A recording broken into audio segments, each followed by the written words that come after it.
Long before kings ruled over the ancient land of Israel, a legend was born. A man whose name would echo through eternity. A man chosen by God before he even drew his first breath. His name was Samson. Born to a couple who had prayed for a child for years, Samson was no ordinary boy. An angel appeared to his mother, declaring he was destined for greatness, a divine purpose, to begin the deliverance of Israel from their oppressors, the Philistines. But this destiny came with a sacred vow, a Nazirite vow. He was to abstain from wine and strong drink, avoid anything unclean, and most importantly, a razor was never to touch his hair. This long hair wasn't the source of his superhuman strength. It was the outward symbol of his covenant with God, a constant reminder of his divine mission. As Samson grew into manhood, his strength became the stuff of legends. Stories of his incredible feats spread like wildfire across the land.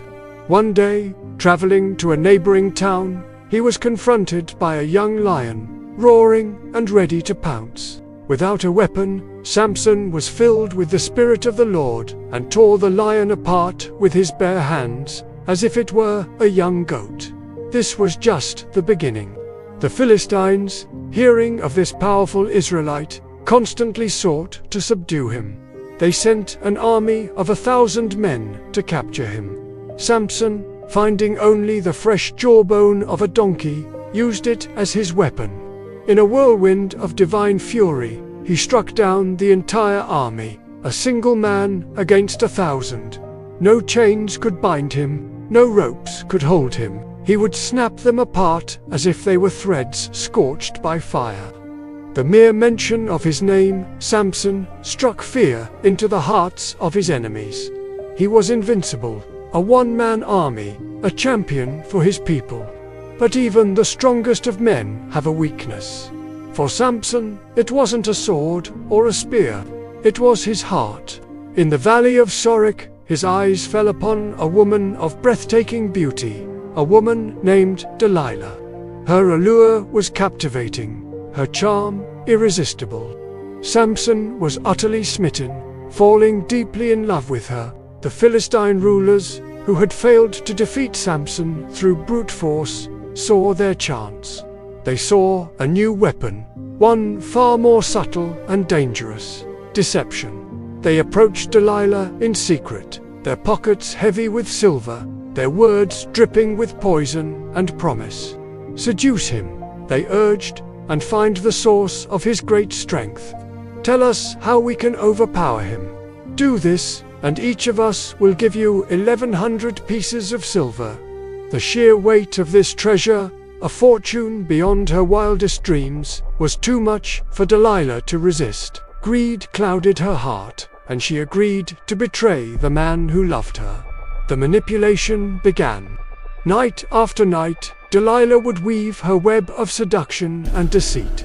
With Samson resting in her arms, she'd whisper sweetly, "Samson, my love, how can you say you love me when you won't confide in me?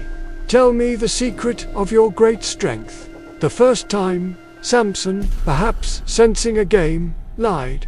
"If they tie me with 7 fresh bowstrings that have not been dried," he told her, "I'll become as weak as any other man."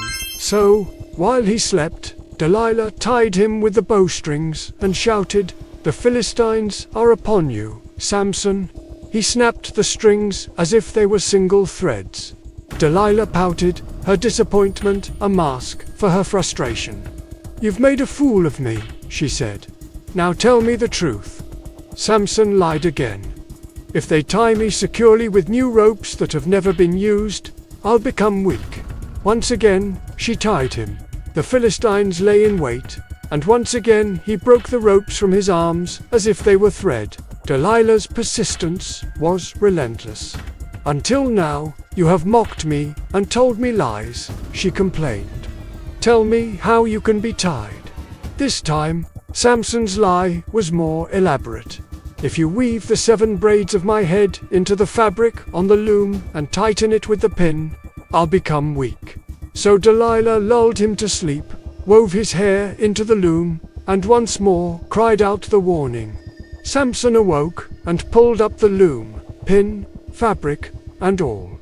He was still free, still powerful, but Delilah's strategy was one of attrition. Her nagging was constant, a daily chipping away at his will. She pressed him, prodded him, and wore him down with her words until his soul was vexed to death. He was exhausted, not by battle, but by the emotional torment of the woman he loved. Finally, tired of the fight, he surrendered his heart's deepest secret, the very foundation of his life and power. He confessed everything. "A razor has never been used on my head," he admitted, his voice heavy with the weight of his confession, "because I have been a Nazirite dedicated to God from my mother's womb. If my head were shaved, my strength would leave me, and I would become as weak as any other man." In that moment, Delilah knew. She knew she finally held the truth.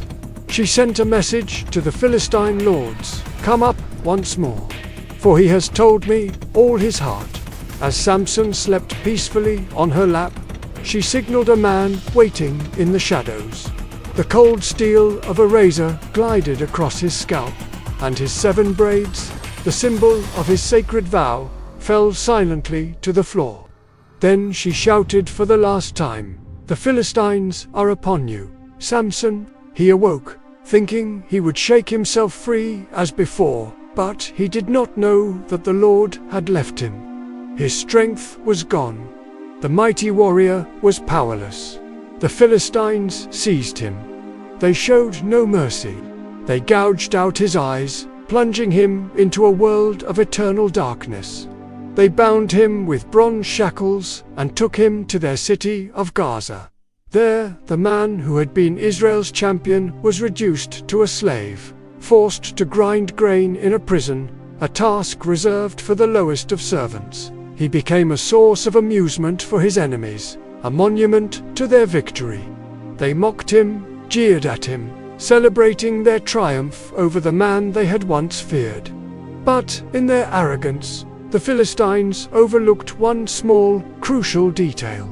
They paid no attention as, day by day, week by week, in the darkness of his prison, Samson's hair slowly began to grow back. His vow was broken, but his connection to God was not entirely severed. In his suffering and humiliation, Samson began to turn back to the source of his true strength. The day of the great festival arrived. The Philistine temple dedicated to their god, Dagon, was overflowing. Thousands of people, including all the rulers, packed the building and crowded onto the roof to celebrate. "Our God has delivered our enemy into our hands," they cheered. In the midst of their revelry, they called for Samson to be brought out to entertain them. They placed the blind, broken giant in the center of the temple, between the 2 main pillars that supported the entire structure, and they laughed at his expense. But, as they mocked him, something stirred within Samson. A final, desperate prayer formed on his lips. He whispered, "Sovereign Lord, remember me. Please, God, strengthen me just this one more time. And let me, with one blow, get revenge on the Philistines for my 2 eyes." He asked the servant guiding him to let him feel the pillars. He placed one hand on the right pillar, the other on the left. He took a deep, final breath, summoning every last ounce of returning power, every drop of faith he had left, and with a final, desperate cry to God, he pushed. He pushed with all his might. The ground began to tremble. The massive stone pillars groaned, then cracked. The entire temple shuddered and then collapsed inwards with a deafening roar. In that single, cataclysmic moment, the temple, the rulers, and thousands of Philistines were crushed. Samson, buried in the rubble, died with his enemies. In his death, he killed more of them than he had in his entire life. He fulfilled his divine purpose, not in glorious victory, but in a final, tragic act of sacrifice. Samson's story is a powerful, timeless reminder. True strength isn't just in our physical abilities, but in our purpose, our discipline, and our faith. It warns us that even the strongest among us can fall when we compromise our deepest convictions. Thank you for joining us on this journey into the past. If you were captivated by the story of Samson, please give this video a thumbs up and subscribe to our channel. Don't forget to hit that notification bell so you won't miss our next legendary tale. We want to hear from you. Comment below and tell us which epic hero or mythological story you'd like to see us bring to life next. Your suggestion could be the inspiration for our next video. Thanks for watching.